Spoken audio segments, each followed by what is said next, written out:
Somali Hits TV. waxaa la rabaa inaan baranno axkaamta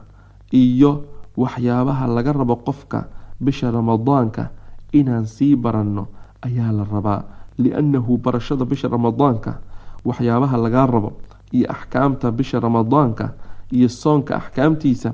waa waajib inaad baratid waayo qofka waxaa la rabaa inuu ilaahay ku caabudo cilmi inuu ilaahay ku caabudo lama rabo inuu ilaahay jahli ku caabudo oo lagama yeelayo isagoon sida loo soomo aqoon soonka waxaa ka jibinaya aqoon iyo qaabka loo soomayo inuu iska soomo lagama yeelayo li'annahu waa waajib barashada si aan ilaahay subxaanahu watacaala ugu caabudno aqoon iyo cilmi inaan usii diyaar garoobno oo aan baranna la rabaa bisha ramadaanka talabulcilmi fariidatun calaa kulli muslimin